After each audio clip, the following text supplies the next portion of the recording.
Nouvelle édition d'information sur la télévision Lavari, tout de suite le sommaire. Le gouvernement décide d'un recrutement direct de 6 000 enseignants à la fonction publique. Une opération salutaire à la grande satisfaction des acteurs de l'éducation. Cérémonie des funérailles du journaliste Wilfried Mama, c'était cet après-midi au cimetière chrétien de Niamey. C'était en présence des parents, amis et connaissances du disparu.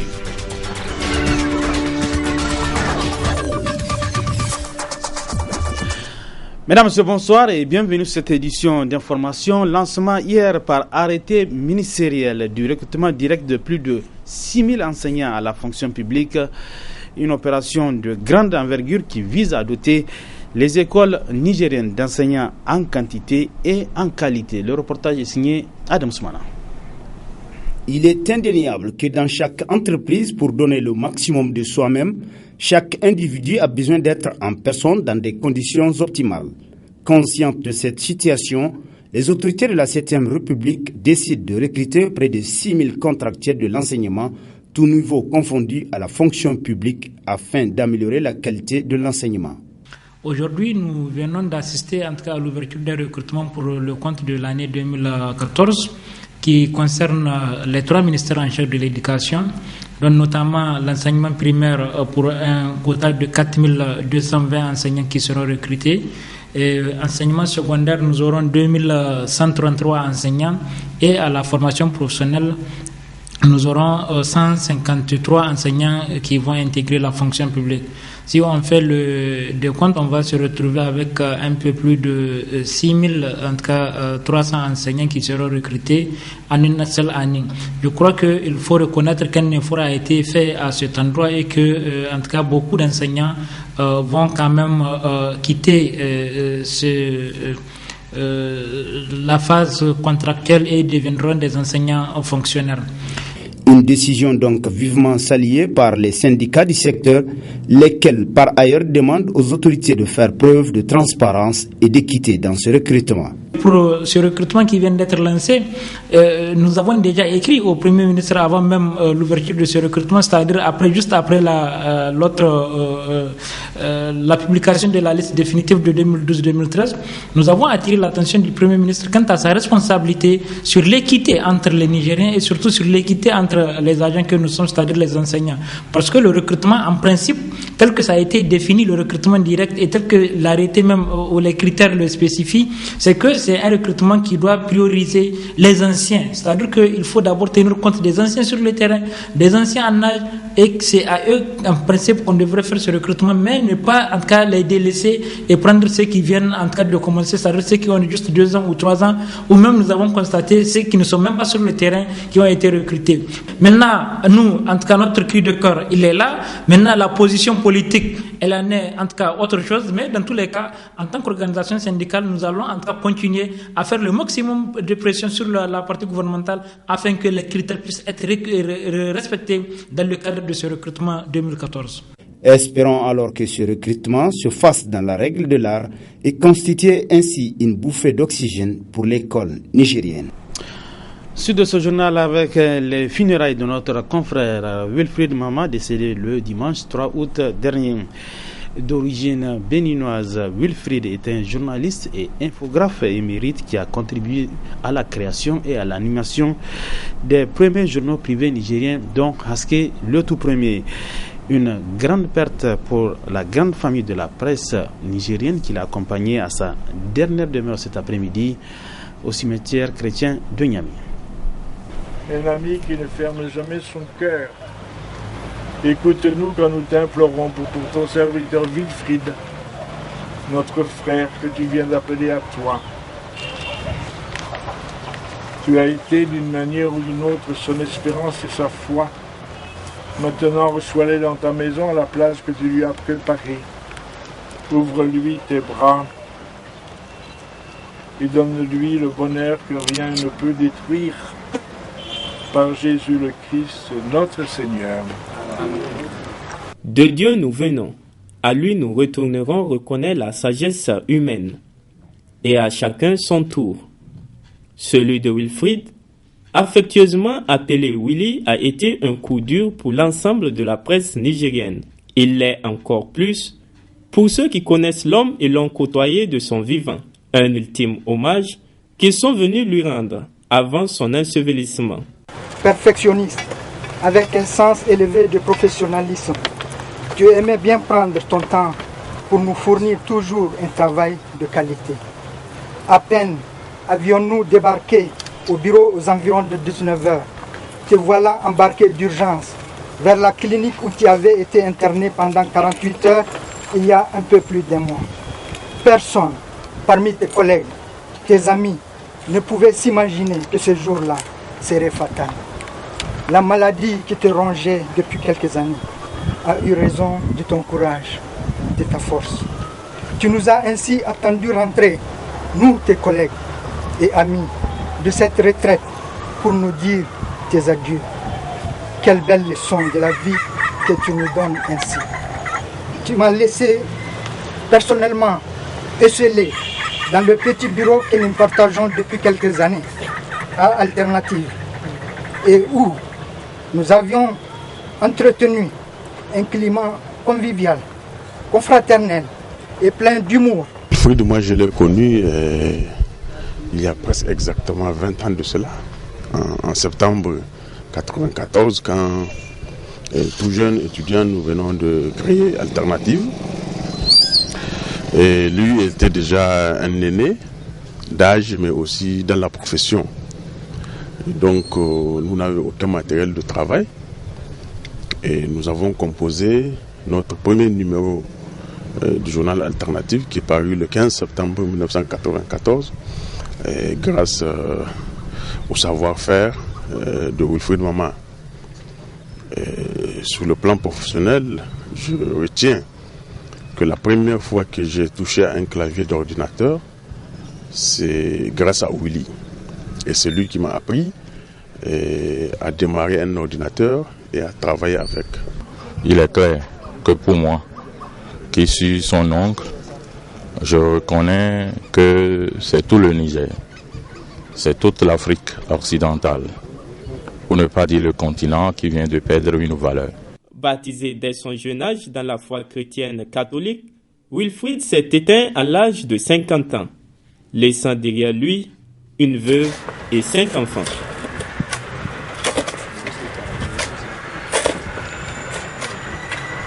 Que son âme repose en paix. Amin. Le comité de réflexion et d'orientation indépendant pour la sauvegarde des acquis démocratiques Croisade organise depuis ce matin un atelier de vulgarisation de 2 instruments nationaux de l'exercice du métier du journalisme au Niger. L'ordonnance portant régime de la liberté de presse et l'ordonnance portant charte d'accès à l'information publique et aux documents administratifs. Destiné aux hommes des médias, cet atelier du Croisade en partenariat avec Osiwa va durer 2 jours. La liberté d'expression et la possibilité d'accès aux documents administratifs ainsi qu'à l'information publique gage de la bonne gouvernance, pilier de la démocratie. Tel est le thème de cet atelier organisé par le comité de réflexion et d'orientation indépendant pour la sauvegarde des acquis démocratiques Croisade. Cet atelier vise plusieurs objectifs. L'honneur revient aux hommes de médias, une vingtaine de participants, entre parenthèses, de participer à l'atelier sur l'ordonnance numéro 2010-35 du 4 juin 2010 portant régime de la liberté de presse et l'ordonnance numéro 2011-22 du 23 février 2011 portant charte d'accès à l'information publique et aux documents administratifs. Cette rencontre du donner et du recevoir permettra aux participants d'être outillés sur les 2 ordonnances et de mettre un terme sur les interprétations tendancieuses des dits textes. Ainsi, vous aurez pendant 2 jours à échanger sur des textes réglementaires adoptés par les plus hautes autorités de l'État, mais dont les applications souffrent de quelques insuffisances. J'en veux pour preuve la condamnation à une peine privative de liberté d'un journaliste et l'interpellation de plusieurs autres au cours de cette même année, malgré les avancées significatives en matière de liberté de la presse dans notre pays. Je reste persuadé qu'au sortir de cet atelier, les participants seront en mesure de capitaliser les contours de ces lois très précieuses dans le travail quotidien des hommes des médias que vous êtes et au-delà du citoyen tout court. En procédant à l'ouverture de ces assises, le président du Conseil supérieur de la communication CSC a salué l'initiative avant d'appeler les participants à être plus attentifs. Le COASAD a sans doute beaucoup réfléchi pour cibler 2 textes importants en la matière. Il s'agit précisément de l'ordonnance 2010-34 du 4 juin 2010 portant régime de la liberté de la presse et l'ordonnance 2011-22 portant charte d'accès à l'information et aux documents administratifs. Il y a aujourd'hui une grande interrogation que les journalistes, les pouvoirs publics, les praticiens du droit sont en train de se poser. Et cette interrogation est la suivante. En vérité ou en réalité, qu'est-ce qui a été dépénalisé à travers l'ordonnance 2010-34 ? Est-ce les délits de presse, c'est-à-dire l'ensemble des délits que peut commettre un journaliste dans l'exercice de son métier, ou bien est-ce les délits commis par voie de presse, c'est-à-dire l'ensemble des délits qui peuvent être commis à la fois par les journalistes, mais également par les citoyens, mais dès lors que le moyen de commission de ces délits est un média, la dépénalisation embrasse-t-elle ces champs?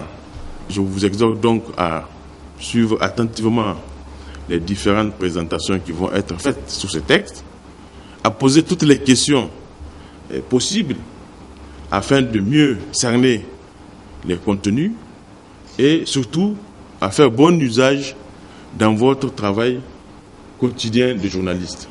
Présent à l'ouverture, le directeur de cabinet du ministre de la Communication a encouragé les organisateurs et rassuré les hommes de médias que les autorités actuelles ont fait de la liberté de la presse leur préoccupation. Notons enfin que cet atelier durera 2 jours. Poursuivant sa tournée de l'étape de Niamey, le président de la Commission nationale des droits humains a visité hier la prison civile de Niamey. Objectif, s'inquiéter des conditions de vie des détenus et de travail de l'administration pénitentiaire. Accueilli par le régisseur de la prison civile, le président de la Commission nationale des droits humains et les membres de sa délégation ont visité plusieurs quartiers de la maison d'arrêt de Niamey. À chaque niveau, le professeur Khalid Ikiri a eu des échanges avec les détenus. Des échanges axés sur les conditions de vie des détenus qui se sont beaucoup plaints de la lenteur judiciaire. Après une demi-journée dans les locaux de la prison civile de Niamey, le président de la CNDH a tiré les conclusions suivantes. L'un des enseignements, c'est que je constate que c'est toujours la prison de 1947 qui tient et naturellement et les constats, c'est que certaines salles ne résistent pas à la pluie. Deuxième constat, au niveau de l'État, des efforts sont en train d'être faits pour rénover la prison. Troisième constat, au niveau des détenus eux-mêmes, ils ne se plaignent pas de leurs conditions. Et en dehors d'un point, et ceci est valable quasiment pour toutes les prisons, c'est la lenteur de la justice. Et troisième constat, nous avons été un peu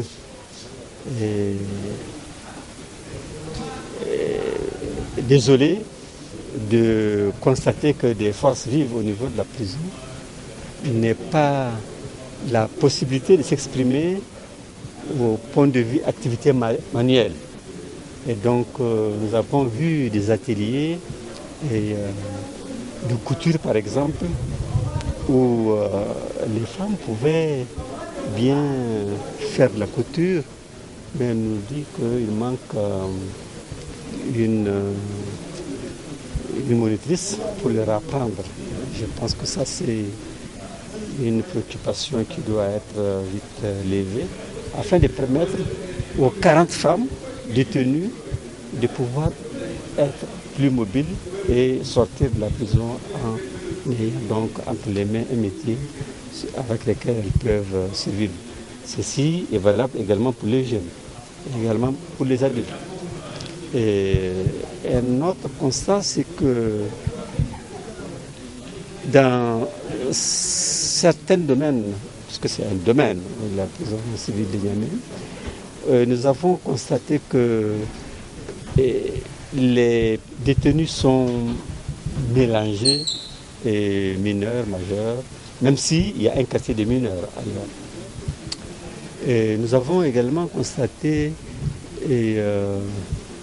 que pour une capacité de 350 prisonniers, nous sommes à plus de 1000. Donc il est évident que la prison civile de Niamey a dépassé largement ses capacités d'accueil et l'idée de construire. S'enquérir des conditions des détenus et de l'état des locaux des maisons d'arrêt de notre pays, c'est ce qui explique la tournée nationale entreprise par la Commission nationale des droits humains. Au finish, la CNDH, conformément à ses pouvoirs, compte formuler des recommandations au gouvernement. La réaction de la Commission nationale à l'issue de cette visite, c'est des recommandations que nous faisons au niveau des autorités publiques pour que les conditions soient améliorées. Mais comme je viens de le dire, la prison civile de Niamey est en rénovation et comme l'a affirmé le régisseur ainsi que le directeur de la sécurité des prisons, et l'autre prison est en voie d'être construite donc à la sortie de Niamey. Autre aspect de ce journal, des structures de la société civile en conclave ce matin. Elles dénoncent ce qu'elles qualifient la représentativité de la société civile au sein des institutions de la République. Largement représentées au sein des institutions de la République aux premières heures de l'ère démocratique du Niger, les organisations de la société civile se voient de plus en plus privées de ce droit que leur garantit la loi. À titre illustratif, plusieurs cas de marginalisation justifient ces accusations. Pointée du doigt, la classe politique nigérienne. La société civile est présente depuis les premières élections de l'ère démocratique, en février 1993. À cette époque, la société civile était représentée par 10 de ses membres.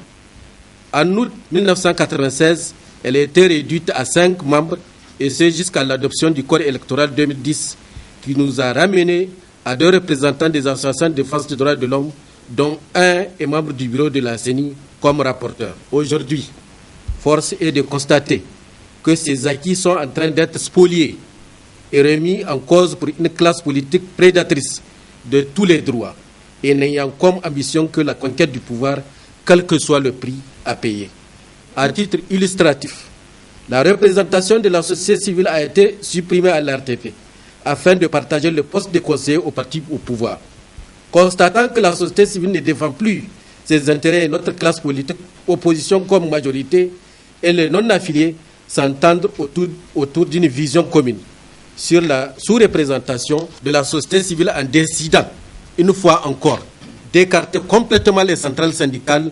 En outre, la mise en place du Comité national du fichier électoral biométrique vient de confirmer le mépris et le dessein inavoué que couvre la classe politique nigérienne à l'égard des structures de la société civile dans son ensemble, car à lieu et place d'un comité technique tirant son existence du code électoral cimenté par les valeurs de neutralité et d'impartialité, nous assistons actuellement au partage politique sacralisé par un comité de sélection des dossiers entériné par le CNDP que la société civile a contribué à sa création.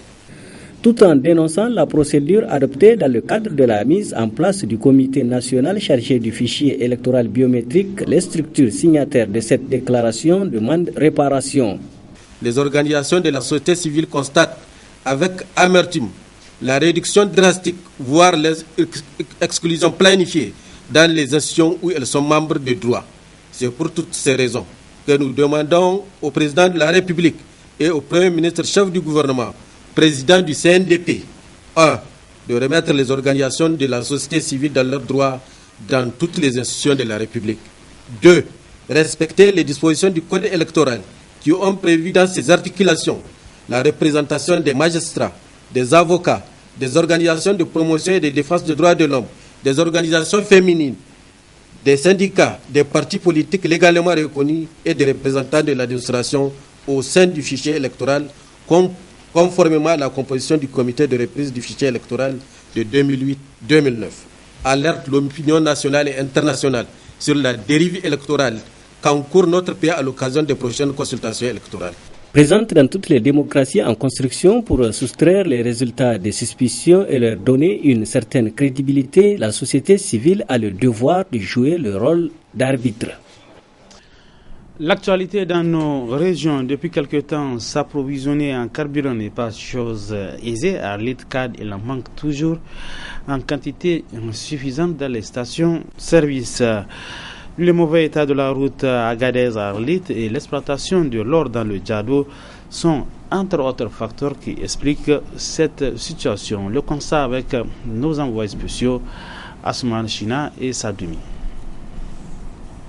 La population d'Arlit ne profite pas aisément du pétrole que le Niger produit depuis quelques années. La cité minière est confrontée ces derniers temps à une récurrente pénurie d'essence. Presque chaque jour, c'est de longues files d'attente des véhicules au niveau des deux seules stations-service qui existent dans la ville d'Arlit. Une situation liée à plusieurs raisons. C'est l'état de la dégradation de la route. Vous savez que maintenant, si vous envoyez une citerne, il vous faut 2 ou 3 jours pour, surtout quand cette saison de pluie. C'est ça un peu les difficultés. Aussi, c'est dû à les recherches qui se font maintenant. Beaucoup de véhicules vont à la recherche de l'or. Cela s'ajoute plus la consommation de la ville. Surtout, c'est des stations seulement ici. Et maintenant, vous voyez l'état de la route. Si la route était bonne, une seule journée suffit à une citerne pour arriver ici. Ça fait monter le prix Non, le prix n'avance pas. Toujours, il est stable, c'est contrôlé par l'État, c'est géré par l'État. Les autorités de la ville d'Arlit sont aussi préoccupées par cette situation. C'est qu'il y a un facteur qui est là, qui est très important par rapport à la pénurie d'essence, ou d'ailleurs deux, c'est que l'infrastructure routière laisse à désirer. Aujourd'hui, les gens ne peuvent même pas mettre leurs moyens de transport pour venir parce que vous avez constaté vous-même, vous avez fait le trajet. C'est une souffrance aiguë. Auparavant, il faut 1h30 ou même 1h12 ou 15 minutes pour certains pour se rendre à Agadez. Aujourd'hui, avec une 4x4 en bon état, il te faut au moins 4 heures de temps pour se rendre à Agadez. À plus forte raison, aller à Ottawa, aller à Niamey.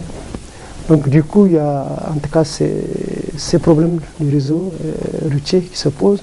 Mais aussi, il y a cette nouvelle préoccupation de l'air, c'est-à-dire l'or.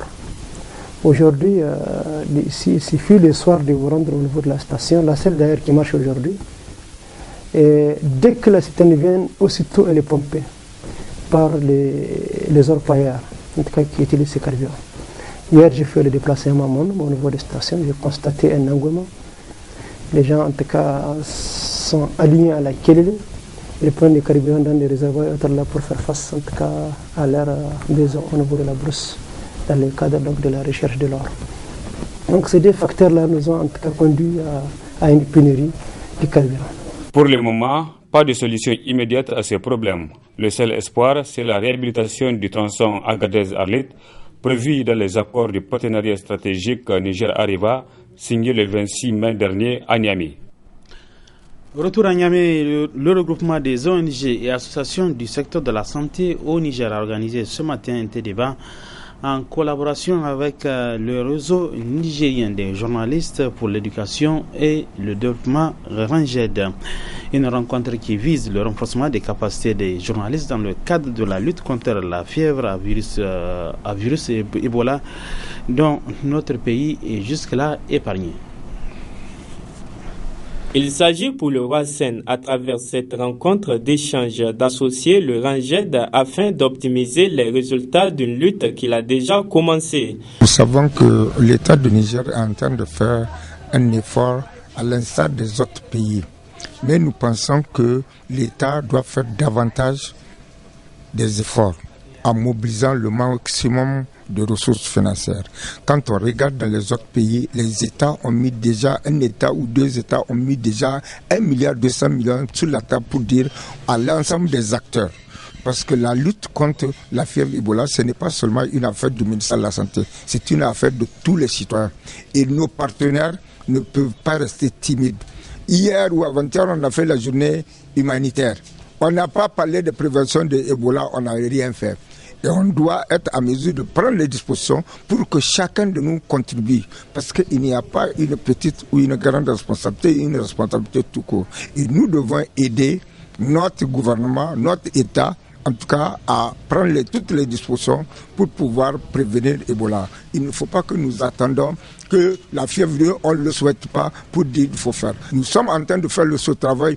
Personne n'a donné 1 franc au roi Sen. Le Conseil national a mobiliser en tout cas les membres pour dire il faudra déjà trouver. Nous allons faire des campagnes de sensibilisation et nous voulons que nous vous accompagnions. Ce débat a été une occasion pour les journalistes participants d'être largement outillés sur les modes de transmission et de propagation de cette maladie, ses signes et symptômes, ainsi que les mesures de prévention du virus. Vous savez, pour participer ou pour contribuer, il faut d'abord être informé et associé. Et heureusement, aujourd'hui, par rapport à cette épidémie qui menace le monde entier, le roi Sen nous a donné l'opportunité de comprendre ce que c'est qu'Ebola, les modes de transmission et comment y faire face, effectivement, comment est la prévention. Aujourd'hui, en impliquant les médias, je pense que, surtout je le rappelle, notre rôle stratégique, ça va nous permettre de ne pas effrayer les gens parce qu'aujourd'hui, il y a une spéculation qui est en train d'être faite au niveau national et international par rapport à la maladie. Aujourd'hui, que nous sommes bien outillés, on peut participer à la sensibilisation, à l'information du public pour les conduire naturellement à tenir par rapport à cette maladie en cas d'épidémie. Et je pense que notre rôle est stratégique et nous allons effectivement continuer avec le maximum d'informations que nous avons eues ce matin pour pouvoir essayer de sensibiliser les gens et de mobiliser également des ressources pour cette maladie pour que, en tout cas, nos populations nigériennes ne soient pas contaminées et il n'y aura pas de victimes de cette maladie. Selon le dernier bilan de l'OMS en date du 16 août dernier, l'épidémie a déjà tué 1229 personnes dans la sous-région. Un nombre qui ne cesse de croître et qui appelle à une mobilisation citoyenne à travers des campagnes de sensibilisation que le regroupement des ONG et associations du secteur de la santé du Niger, roi Sen et le RANGED sont déterminés à mener ensemble pour une meilleure riposte contre cette maladie sur l'ensemble du territoire national. Ils sont de retour au pays. Eux, ce sont les boursiers du programme Jeunes Leaders Africains Yali édition 2014 qui étaient face à la presse cet après-midi dans les locaux du Centre culturel américain. Objectif, partager leur expérience après une formation de 6 semaines dans les universités américaines. C'est une conférence de presse organisée à l'occasion du retour des jeunes leaders nigériens boursiers du programme des jeunes leaders africains Yali édition 2014 par le Centre culturel de l'ambassade des États-Unis au Niger. En effet, ils sont 6 boursiers Mandela du programme Young African Leader Initiative Yali à partager leur expérience après leur formation dans des universités et instituts de haute études américains et aussi une rencontre historique avec le président américain Barack Obama. Moi, j'ai été envoyée dans le cadre de Yali pour mon intérêt sur les questions du genre. Donc tout ce qui est relatif aux conditions de la femme, ça m'intéresse fortement. J'ai été envoyée à l'université de Tulane, à la Nouvelle-Orléans, c'est en Louisiane. Pendant 6 semaines, j'ai aussi eu à suivre des cours sur le leadership. Mais j'ai été envoyée dans le cadre du civic leadership. Donc comme Sani, en fait le civic leadership, c'est vraiment une notion que je ne connaissais pas avant d'y aller. C'est justement... Je suis parti avec la volonté de trouver aux États-Unis les ressources nécessaires pour faire du Niger un grand pays modèle pour l'Afrique. C'est ce que je pensais. Et j'ai recherché ces ressources à travers toutes les activités que nous avons menées et à travers tout ce qui s'est passé. J'ai recherché ces ressources à travers les amitiés que j'ai forgées à vie avec des jeunes Africains venus de tous les pays. Ensuite, s'en est suivi des échanges avec les journalistes sur leur séjour de 6 semaines au pays de l'oncle Sam. Le séjour nous a permis de nous forger nous-mêmes, de nous comprendre davantage. Parce que pour aller ensemble, il faut souvent se connaître. Et moi, quand j'étais pendant les 6 semaines en Californie avec 19 autres nationalités, nous avons souvent rencontré des difficultés pour prendre des décisions, pour organiser des choses ensemble. Donc nous avons compris que pour l'unité, elle est bonne. Mais souvent, il y a des obstacles qu'il faut franchir. Souvent, il y a des défis qu'il faut relever pour pouvoir être unis. Et c'était la même chose lorsqu'on s'était retrouvés également à Washington avec les 500 Africains. On s'était dit que c'est possible si on a réussi à se réunir ensemble. De retour, chacun doit aussi essayer d'œuvrer pour qu'on puisse avoir à parvenir à l'Union africaine. L'une de mes plus belles expériences aux États-Unis, ça a été justement la rencontre avec Michelle Obama. C'est juste l'une des personnalités les plus influentes pour moi et les plus inspirantes en termes de personnage public. Cette femme, elle est extraordinaire. Elle arrive à insuffler une énergie nouvelle, un enthousiasme hors du commun pour toutes les jeunes femmes comme moi qui rêvent de promouvoir la femme à travers l'Afrique ou à travers le monde en général. C'est une femme, même aux États-Unis, on vous dira que elle est largement plus aimée que son mari. Notant que l'ambassade des États-Unis s'engage à accompagner les boursiers Yali dans le partage de leur expérience, non seulement à Niamey, mais aussi dans les autres régions du pays. Par ce déplacement, d'autres jeunes Nigériens candidats pour la bourse 2015 vont en tirer des connaissances pour prétendre être des boursiers de Yali 2015. Dernier élément de ce journal du sport avec l'équipe du premier arrondissement de Niamey, vainqueur des éliminatoires régionales de Orange Street Foot. En finale, les joueurs du premier arrondissement ont battu 4-0 l'équipe du troisième arrondissement de Niamey.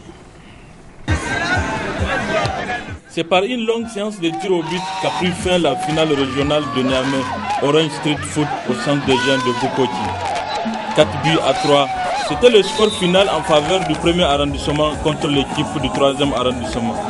C'est donc le premier arrondissement qui représentera la région de Niamey contre les 7 autres régions du Niger. Dieu merci, aujourd'hui, c'est surtout la chance qui a tourné à ma faveur et que le match a été vraiment parfait, un beau match quand on veut d'une finale. La finale a été vraiment impeccable, c'était super. Et je remercie aussi Orange qui vraiment arrive à regrouper tous ces jeunes qui crient. Et merci aussi au public qui m'a apporté son soutien. Et merci vraiment à tous les spectateurs. Et Dieu a fait qu'on a eu la chance, on a remporté. Le coach du 3e arrondissement estime que ces poulains n'ont pas démérité. Pour moi, ce n'est pas une déception. Du moment que tout le monde a suivi comment ça s'est passé, je pense que mes enfants ont beaucoup tourné, ils ont beaucoup joué. Et à la fin, donc, la commune 1 nous a gagné par une séance de tir au but qui a été pas difficile en tout cas. Et difficilement, ils nous ont battus par tir au but. Donc je pense que pour moi, c'est vraiment bien pour les enfants, pour moi aussi. Si vous voyez, ils n'étaient pas maladroits, mais à la fin, c'est-à-dire tous les deux équipes ont perdu vraiment leur sang-froid. Donc c'est ce qui a fait que les 2 troisième passages des 4 tireurs, tous ont raté. Donc à la 3e séance, vous avez vu, c'est là où notre joueur a raté et un de leurs a marqué. Donc c'est ce qui a fait qu'ils nous ont gagné. Donc je pense qu'ils n'étaient pas maladroits. Pour les organisateurs de ce tournoi, la satisfaction est totale et espèrent autant pour les éliminatoires nationales qui débuteront ce soir au centre de finale de Bukoti. Fin de cette édition d'information. Merci à vous de l'avoir suivi. Restez toujours en compagnie des programmes de la télévision Labari. Bonsoir.